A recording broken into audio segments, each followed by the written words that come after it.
दिल्ली सल्तनत के अंदर गुलाम वंश को पढ़ चुके हैं, जिसके अंदर कुतुबुद्दीन ऐबक ने गुलाम वंश की स्थापना की। कुतुबुद्दीन ऐबक के बाद 8 महीने के लिए इसके पुत्र आरम बख्श इस राजगद्दी को संभालते हैं। इसके बाद इल्तुतमिश आते हैं। इल्तुतमिश के बाद रजिया सुल्तान आती है। रजिया को मार दिया जाता है। उसने प्रेम विवाह किया अल्तुनिया के साथ। अल्तुनिया और रजिया दोनों को मार दिया जाता है। उसके बाद जो बलबन का राज है वो हम लोगों ने देख लिया था। और बलबन की मृत्यु के बाद क्या होता है, बलबन की मृत्यु के बाद उसके पोते को, उसके ग्रैंडसन क्वेगाबाद को ये राजगद्दी मिलती है, जो बहुत ज्यादा सक्षम नहीं था। और 4 साल के बाद ही जलालुद्दीन खिलजी क्वेगाबाद से इस राजगद्दी को छीन लेते हैं। तो 1290 में अब खिलजी वंश का आवागमन हो रहा है। अब खिलजी वंश को हम इस वीडियो के अंदर समझेंगे। दिल्ली सल्तनत थोड़ी सी बड़ी हो सकती है, लेकिन एक बार आपको दिल्ली सल्तनत समझ आ गया तो आप लोगों की क्लास 7th की पूरी बुक जो है उसके अंदर बहुत सारे चैप्टर्स आप लोगों के निपट जाएंगे। तो इसलिए मैं दिल्ली सल्तनत को बहुत क्लियरली आप लोगों को बता रही हूँ। मुगल काल, दिल्ली सल्तनत, विजयनगर, ये 3 टॉपिक ऐसे हैं जिससे सबसे ज्यादा प्रश्न बनते हैं। तो इसीलिए हम तसल्ली से इनको कर रहे हैं, लेकिन कल के दिन आपकी पूरी दिल्ली सल्तनत जो है वो समाप्त हो जाएगी। कुछ मेरी थोड़ी तबीयत का इशू है जिसकी वजह से मैं इन वीडियोस को बहुत जल्दी नहीं कर पा रही हूँ, लेकिन कल जो है आपका दिल्ली सल्तनत जो है पूरी अच्छे तरीके से कवर हो जाएगा, फिनिश हो जाएगा। आज की क्लास में हम लोग खिलजी वंश को देखते हैं। ये मूवी देखी होगी आप लोगों ने, पद्मावत। इसके अंदर खिलजी वंश की कुछ झलकियां देखने को मिलती है। ठीक है, तो अब इसको समझते हैं क्या था खिलजी डायनेस्टी, खिलजी वंश। 1290 से लेके 1320 तक ये कार्यकाल चलता है। जलालुद्दीन खिलजी, जिसने क्वेगाबाद को मार के खिलजी वंश का स्थापना की, ये फाउंडर था, ये संस्थापक है खिलजी वंश का। 70 साल के बुजुर्ग थे ये, जिस समय ये अपनी शक्ति का प्रयोग कर रहे हैं, जिस समय ये अपनी कुर्सी को संभालते हैं। बहुत ही जेनरस, बहुत ही लीनियंट पर्सन थे, बहुत ही शांत स्वभाव के थे। मलिक छज्जू जो बलबन था ना, गुलाम वंश का जो बलबन था, उसके भांजे मलिक छज्जू जो थे वो कारा जगह का नाम है, उसके गवर्नर थे, उसके राज्यपाल थे। जलालुद्दीन खिलजी ने दिल्ली के ताज को संभाल लिया है, लेकिन उसके बाद भी उसने मलिक छज्जू को कारा की कुर्सी से नहीं हटाया। लेकिन उसकी जो लीनियंसी है, उसका जो शांत स्वभाव है, उसको वीकनेस समझ लिया जाता है। छज्जू ने समझा कि इसने मुझे नहीं हटाया, जलालुद्दीन खिलजी ने मुझे नहीं हटाया, मतलब ये मुझसे डरता है, ये कहीं ना कहीं वीक है, ये कमजोर है। मैं ऐसा करता हूं, इसके ऊपर विद्रोह कर देता हूं।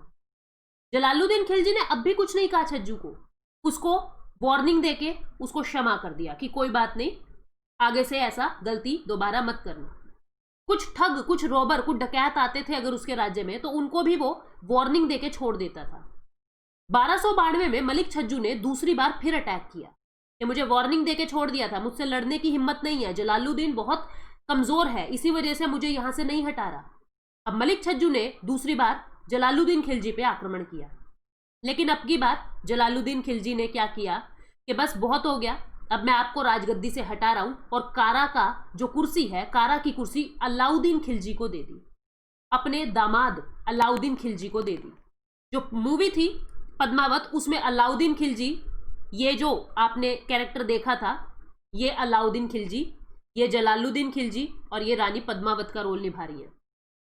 अब अलाउद्दीन खिलजी जो है कारा के राजगद्दी पे बैठ चुके हैं।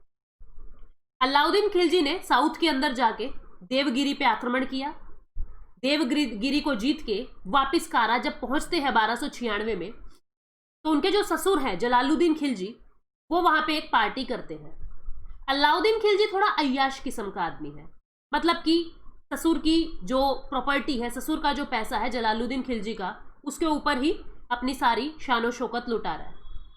अब इसने क्या किया, अलाउद्दीन खिलजी ने अपने ससुर जलालुद्दीन खिलजी को मार दिया और दिल्ली का ताज खुद ले लिया कि मैं अब इस दिल्ली का राजा हूं। ये आप देख रहे हो, हकीकत में ये थे, मूवी के अंदर ये इस किरदार को निभा रहे हैं, और हकीकत में ये है, और मूवी के अंदर ये इस किरदार को निभा रहे हैं। इसके बाद अलाउद्दीन खिलजी के बारे में पढ़ते हैं। इन्होंने अपने ससुर जलालुद्दीन खिलजी को मार दिया, फादर इन लॉ को मार चुके हैं ये। 1296 से 1316 तक राज करेंगे।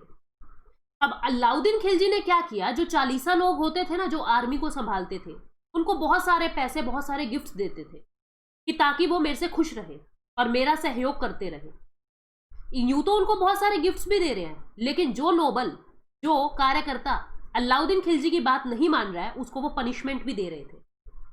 इन्होंने 4 चीजें नोटिस की। अलाउद्दीन खिलजी ने क्या देखा कि 4 चीजों की वजह से मेरा समाज जो है वो चल नहीं पा रहा है। पहली चीज, जितने भी नोबल्स होते हैं, जितने भी मेरे दरबार के अंदर काम करने वाले लोग हैं, ये बहुत धनी होते जा रहे हैं, तो इनके धन की वजह से जो खिलजी वंश है वो आगे नहीं बढ़ पा रहा। दूसरा क्या देखा कि ये जो नोबल वंश है, ये जो नोबल लोग हैं, ये जो कार्यकर्ता हैं, जो आर्मी को संभाल रहे हैं, कोई कुछ काम कर रहा है मेरे राज दरबार के अंदर, ये लोग आपस में विवाह कर रहे हैं। एक नोबल दूसरे नोबल से विवाह कर रहा है, तो ये कहीं ना कहीं खिलजी वंश के अंदर गलत चीज हो रही है। फिर इसने ये देखा कि जासूस का जो सिस्टम है ना, स्पाई सिस्टम, मतलब जो जासूस हैं हमारे, वो बहुत ज्यादा ताकतवर, बहुत ज्यादा होशियार, बहुत ज्यादा इंटेलिजेंट नहीं है। मुझे कैसे ना कैसे करके जो स्पाई सिस्टम है, जो जासूसी का सिस्टम है, वो एफिशिएंट बनाना है। और जो शराब है, जो लिकर है, जो लोग जो नशा कर रहे हैं, उसकी वजह से बहुत सारे विद्रोह हमारे राज्य के अंदर हो रहे हैं। तो ये 4 प्रॉब्लम अलाउद्दीन खिलजी को समझ आती है। इन 4 प्रॉब्लम को सुलझाने के लिए वो 4 अध्यादेश जारी करते हैं, 4 ऑर्डिनेंसेस, 4 रूल बनाते हैं। पहला, इन नोबल्स के पास, इन आर्मी मैन्स के पास, इन राज दरबार के अंदर कार्यकर्ताओं के पास जितनी प्रॉपर्टी थी सारी छीन लो, क्योंकि इनके धन से खिलजी वंश नहीं चल रहा। दूसरा, ये कह दिया कि एक इंटेलिजेंट स्पाई सिस्टम हम लोग चलाएंगे, एक इंटेलिजेंस जासूस का ग्रुप बनाएंगे, और ये जासूस नोबल्स लोग क्या कर रहे हैं मुझे हर वक्त इस चीज की रिपोर्ट देते रहेंगे। क्योंकि आपने देखा था गुलाम वंश के अंदर भी जो चालीसा लोग थे, वो सुल्तान बनना चाह रहे हैं, वो सुल्तान से लड़ते हैं कि हम तुमसे सुप्रीम हैं। तो अलाउद्दीन खिलजी को समझ आता है इन चालीसा की शक्ति, इनका धन छीनो इनसे, और ये कहा, इनके ऊपर जासूस लगा दिया अलाउद्दीन खिलजी ने कि ये जासूस हर वक्त सुल्तान को बताएंगे कि ये लोग क्या कर रहे हैं। जो लिकर था और जो ड्रग था, जो शराब का सेवन है, उसकी पब्लिक सेलिंग बेच दी कि आप सार्वजनिक जगह पे इनको मत बेचो, इनकी सेलिंग के ऊपर रोक लगा दी। और साथ में चौथी प्रॉब्लम क्या कही कि जो नोबल है, सुल्तान की परमिशन के बिना सोशल गैदरिंग नहीं कर सकते, कोई उत्सव नहीं बना सकते, कोई पार्टी नहीं कर सकते, ताकि इनके बीच में वैवाहिक संबंध ना बने। तो ये 4 हार्श कंडीशन अलाउद्दीन खिलजी ने लगाई, जिसकी वजह से उसका वहां पे विद्रोह बहुत कम हो गया। क्योंकि अब ये नोबल्स जो है, इनके पास धन नहीं रहा, बिना धन कोई इंसान क्या करेगा। इनको पार्टीज में नहीं जाने दिया जा रहा है, इन लोगों को शराब का सेवन नहीं करने दिया जा रहा है, इन लोगों के ऊपर जासूस लगा दिए हैं। तो मतलब कुल मिला के नोबल्स से सारी शक्ति छीन रहे हैं अलाउद्दीन खिलजी। अलाउद्दीन खिलजी ने बहुत बड़े बड़े रिफॉर्म किए। ये पहले वो राजा थे जिसने परमानेंट स्टैंडिंग आर्मी बनाई, क्योंकि हमने लास्ट वीडियो के अंदर भी देखा था, चंगेज खान यानी जो मंगोल था, मंगोल से इन्वेडर्स बहुत सारे आ रहे हैं। अब उन मंगोलियों से खुद को बचाने के लिए इसको एक परमानेंट, हर वक्त तैयार की गई आर्मी की जरूरत पड़ रही थी। तो अलाउद्दीन खिलजी वो पहले राजा थे जिन्होंने परमानेंट स्टैंडिंग आर्मी को बनाना शुरू किया। पहले क्या होता था, युद्ध हो रहा है तो आर्मी बना ली, जैसे युद्ध समाप्त हुआ आर्मी खत्म। लेकिन अलाउद्दीन खिलजी ने पहली बार परमानेंट आर्मी को बनाया, और उनको कोई इक्ता प्रथा नहीं कर रहे हैं। एक शब्द आप पढ़ोगे, इक्तादारी। इक्ता, इक्ता क्या होता है? इक्तादार कौन होते हैं? जैसे अगर आर्मी का जो चीफ है, जो आर्मी का नायक है, जो आर्मी का चीफ है, उस आर्मी के चीफ को कह देते हैं कि आपको इतना साम्राज्य संभालना है, और इस साम्राज्य से जो भी आपको टैक्स मिलेगा वो टैक्स आप अपनी सैलरी के तौर पे ले लीजिए। जिसकी वजह से ये आर्मी चीफ खुद को राजा समझने लग जाते थे इस राज्य के, और धीरे धीरे सुल्तान को मारने की प्लानिंग बना रहे हैं। अलाउद्दीन खिलजी ने क्या किया कि मैं इसको इक्ता प्रथा को खत्म करूंगा और इनको कैश में पेमेंट किया करूंगा। अब सीधी सी बात है, कैश में मनी चाहिए तो ये टैक्स को बहुत ज्यादा बढ़ा देगा। जो अलाउद्दीन खिलजी है वो टैक्स को बढ़ा देंगे। अब आगे देखो, एक चीज को इंटरकनेक्ट करके देखना, आपस में चीजों को जोड़ के देखना। अब इसने क्या किया, उनको कैश में देना शुरू कर दिया उनकी सैलरी। इन्होंने दाग प्रथा और हुलिया प्रथा को शुरू किया। दाग प्रथा क्या थी? जितने भी घोड़े होते थे उनके ऊपर एक स्टैंपिंग लगा देता था कि ये मेरे दरबार के घोड़े हैं, और इसी तरीके से जितने भी सोल्जर होते थे, जितने भी आर्मी के लोग होते थे, उनका स्केच बनवाता था। इसको कहते थे हुलिया प्रथा, ताकि याद रहे ये मेरे सोल्जर्स हैं और मेरे साथ गद्दारी नहीं कर सकते। जो प्राइस रेगुलेशन है, मतलब अब ये क्या कर रहा है, सभी को पैसों में, सभी को कैश में उनकी सैलरी दे रहा है। अब कैश में सैलरी दे रहा है तो वो लोग बाजार में जाके सामान भी खरीदेंगे उस पैसे से। मतलब कहीं ना कहीं वहां पे मार्केट रिफॉर्म्स की जरूरत है, प्राइस रेगुलेशन की जरूरत है, कीमतों की जरूरत है। ठीक है, अब इसने 4 अलग अलग तरीके की मार्केट बना रखी थी। एक अनाज के लिए, एक कपड़े, शुगर और ड्राई फ्रूट्स के लिए, बटर के लिए, ऑयल के लिए, तीसरी हॉर्स, स्लेव और कैटल्स के लिए, और चौथी मिसलेनियस कॉमोडिटी के लिए जिसके अंदर सारा सामान मिल जाएगा। और हर एक मार्केट का एक ऑफिसर बनाया हुआ था जिसका नाम था शाहना ए मंडी। क्या नाम था उस ऑफिसर का? शाहना ए मंडी। इन्होंने क्या कहा था? जितनी भी कॉमोडिटीज हैं, जितनी भी वस्तुएं हैं, उनके प्राइस को फिक्स कर दो, और अगर कोई इनके राज्य के अंदर, इनकी बाउंड्रीज के अंदर कोई चीटिंग करता मिला, कोई कम तोलता मिला, मतलब कि वेट अलग तोल रहे हैं, गलत तरीके से कुछ काम गलत कर रहे हैं, किसी को महंगा दे दिया, किसी को सस्ता दे दिया, तो उसको बहुत बुरी पनिशमेंट देता था अलाउद्दीन खिलजी। वो कहता था इन प्राइस को फिक्स कर दो, फिक्स प्राइस रहेगी, कोई बार्गेनिंग नहीं होगी, किसी को सस्ता नहीं, किसी को महंगा नहीं, सभी के लिए सेम प्राइस कर दो, और सभी के साथ आप लोग जो ये मतलब फॉल्स वेट, किसी का गलत मत तोलना, जितना भी है बिल्कुल ईमानदारी से काम करो। अगर कोई मिल गया तो उसको हार्श पनिशमेंट देता था अलाउद्दीन खिलजी। एक सेपरेट डिपार्टमेंट बनाया हुआ था जिसको कहते थे दीवानी रियासत। ठीक है, एक सेपरेट डिपार्टमेंट था। उस डिपार्टमेंट के अंदर जाके सारे व्यापारी खुद का रजिस्ट्रेशन करवाते थे। उस डिपार्टमेंट का नाम था दीवानी रियासत, और उस डिपार्टमेंट का ऑफिसर था नायब-ए रियासत। मंडी का ऑफिसर कौन है? शाहना ए मंडी। मार्केट्स के जो ऑफिसर हैं वो है शाहना ए मंडी, और जो डिपार्टमेंट था जहां पे सारे व्यापारी खुद का रजिस्ट्रेशन करा रहे हैं उसे कह रहे हैं दीवानी रियासत, और उसके ऑफिसर का नाम है नायब-ए रियासत। तो इस तरीके से इसने अलग अलग मार्केट के डिपार्टमेंट बनाए हुए थे। ठीक है, अब इसने कुछ सीक्रेट एजेंट, कुछ अपने जासूस लगाए हुए थे। उन जासूस को मुन्हैयांस कहते थे। इन मुन्हैयांस का क्या काम था कि मार्केट के अंदर कोई शॉपकीपर गलत तरीके से सामान तो नहीं बेच रहा, या मेरे बनाए हुए रूल्स को ब्रेक तो नहीं कर रहा, देख के आओ। ये जासूस मुन्हैयांस कहलाते थे। जितने भी स्लेव थे, जितने भी इसके दास थे, उनको भेजते थे कस्टमर बना के कि देख के आओ कि प्राइसेस जो मैंने कहे हैं वही फिक्स किए हुए हैं ना कॉमोडिटी के, किसी से कम सस्ता तो नहीं ले रहे हैं। अलाउद्दीन खिलजी वो पहला राजा था जिसने जमीन को मपवाना शुरू किया, मेजरमेंट ऑफ लैंड शुरू की। लैंड रेवेन्यू एडमिनिस्ट्रेशन के लिए बहुत सारे इसने फैसले लिए। इसके राज्य में बड़े बड़े जमींदार भी टैक्स पे करते थे, कोई नहीं बच रहा था टैक्स से, क्योंकि ऑब्वियस सी बात है, इसको इतनी बड़ी आर्मी बनानी है, उस आर्मी को सैलरी पे कर रहा है तो टैक्स तो चाहिए ना, पैसा तो चाहिए, तभी उनको आर्मी बनाएगा ये, तभी उस आर्मी को सैलरी दे पाएगा। लैंड रेवेन्यू जितना भी कलेक्ट होता था सब कैश में लेता था, जितना भी भूमि से कर लेता था, टैक्स लेता था, वो सारा कैश में लेता था।